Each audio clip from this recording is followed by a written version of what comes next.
Bonjour à tous les amis, aujourd'hui on se retrouve pour une toute nouvelle vidéo sur ma chaîne YouTube. Une nouvelle vidéo, on va tout simplement parler d'un jeune crack algérien, Ibrahim Maza, qui devrait tout simplement quitter la deuxième division allemande pour rejoindre l'un des gros clubs allemands qui a notamment remporté la Bundesliga la saison dernière sous les ordres de Xabi Alonso. Mais il y a quand même assez peu de chance que les deux se croisent cet été. Je parle évidemment d'Ibrahim Maza qui rejoint le Bayer Leverkusen pour la modique somme de 12 millions d'euros. À 19 ans, il devient tout simplement l'une des grosses recrues de cet été du côté de la Bundesliga. Il est extrêmement attendu. C'est un joueur qui évidemment est quand même extrêmement coté dans le championnat allemand en deuxième division. Un joueur qui, quand on regarde toutes les statistiques avancées, fait tout simplement partie des meilleurs jeunes du monde à son poste. Un joueur qui, malgré la difficulté collective, le Hertha Berlin qui est loin de remonter en première division, qui vit pas une saison extraordinaire collectivement, Maza a quand même réussi à tirer son épingle du jeu. Et puis évidemment, on est obligé de penser à la planification sportive du côté du Bayer Leverkusen. On connaît tous évidemment cette équipe avec notamment son plus gros talent, Florian Wirtz, qui pourrait tout simplement quitter les clubs allemands. Eh bien, Ibrahim Maza serait peut-être le remplaçant naturel de Florian Wirtz. Alors évidemment, rien n'est officiel, mais a priori, Wirtz devrait quitter l'ex-champion allemand en attendant l'officialisation du titre du côté du Bayern, quitter le Bayern pour rejoindre d'ailleurs notamment, pourquoi pas, soit le Bayern, soit Manchester City, c'est encore assez serré, on ne sait pas encore vers quelle destination ira tout simplement le crack du Bayer Leverkusen, mais on en a un, nous, en tant qu'Algérien, un crack, c'est tout simplement Ibrahim Maza. C'est pour moi une excellente nouvelle. C'est une excellente nouvelle parce que forcément, déjà, culturellement, tu ne seras pas dépaysé, et puis tu rejoins surtout un cadre du football européen, un cadre du football allemand. Alors évidemment, le Bayer Leverkusen, c'est pas le Real Madrid, c'est pas le Barça, c'est pas Manchester City, mais ça reste quand même une très bonne équipe européenne qui est en train de se structurer pour rester vraiment tout en haut du football allemand. Cette saison, ils sont quand même pas si loin de ça du Bayern de Munich, alors forcément, ça allait être très difficile pour eux de concurrencer une deuxième saison consécutivement le Bayern de Munich, d'aller chercher un back-to-back qui aurait été absolument extraordinaire, mais voilà, ils sont quand même solidement attachés et accrochés à cette deuxième place.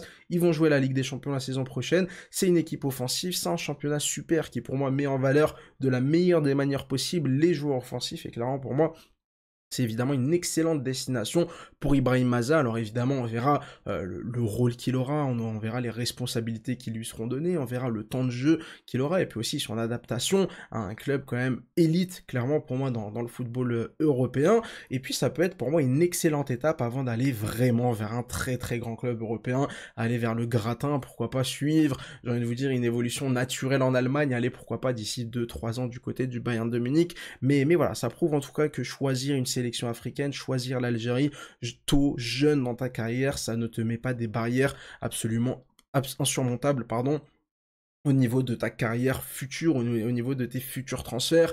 On n'a pas arrêté de parler ces dernières années, je pense par exemple à Cherki. Voilà, Cherki, il attend de quitter l'Olympique Lyonnais pour choisir enfin la sélection algérienne pour pouvoir finaliser son transfert et signer dans un gros club. Je veux bien que cet argument pouvait être valable il y a 10, 15, 20 ans, mais aujourd'hui, clairement, pour moi, cet argument n'est plus valable quand tu es un joueur référencé, quand tu es un jeune référencé qui sort d'un bon centre de formation, qui joue à un bon niveau, qui fait des bonnes performances tous les week-ends.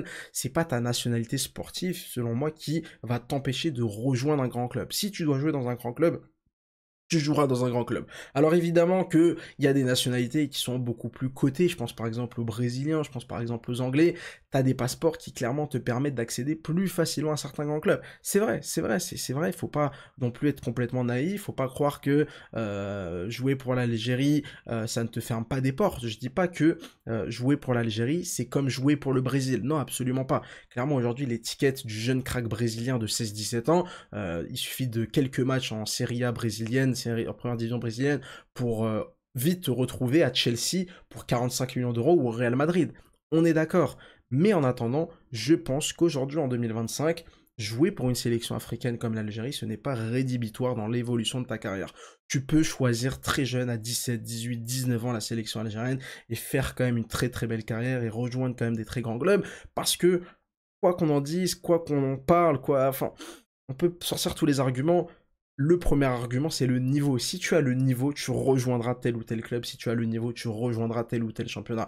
Alors évidemment qu'il faut quand même avoir le bon agent. Alors évidemment qu'il faut que ton club actuel te laisse partir. Mais quoi qu'il arrive, pour moi, si tu as le niveau, tu peux aller n'importe où en Europe. Et clairement, on va suivre là attentivement l'évolution d'Ibrahim Maza. Et moi, s'il y a bien un truc que je lui souhaite, c'est d'exploser. Voilà, c'est de faire une première saison fantastique au Bayern, une deuxième exceptionnelle en 2027, quitter le Bayer Leverkusen, aller au Bayern Munich, s'imposer comme l'un des tout meilleurs joueurs du championnat allemand, comme l'un des tout meilleurs joueurs du monde, pour prouver encore plus que choisir l'Algérie à 18-19 ans, ça te permet quand même de faire une carrière derrière en club absolument extraordinaire, absolument exceptionnel. Et c'est évidemment tout le mal qu'on lui souhaite. Donc vraiment, pour moi, je trouve que ce transfert, il est cohérent, c'est un transfert complètement logique. Passer de la deuxième division allemande au Bayer Leverkusen, c'est quand même une très très belle évolution. Tu vas jouer la Coupe d'Europe, tu joues dans un championnat offensif dans lequel tu peux briller absolument tous les week-ends, et clairement, bah maintenant c'est entre ses pieds, c'est entre ses mains, à lui évidemment de répondre présent, à lui de ne pas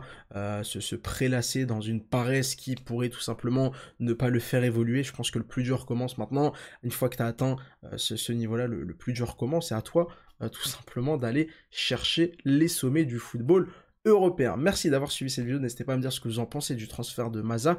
Rien n'est officiel encore une fois, ça reste que des rumeurs, mais c'est vrai que Fabrizio Romano l'a annoncé, donc je me suis un peu permis d'en parler, et je pense qu'on est quand même plutôt bien informé du côté du célèbre journaliste. Merci d'avoir suivi cette vidéo, n'hésitez pas à mettre un petit like, à vous abonner pour pas louper les prochaines, n'hésitez pas à me suivre sur Twitter pour traquer en parler football. Allez, ciao.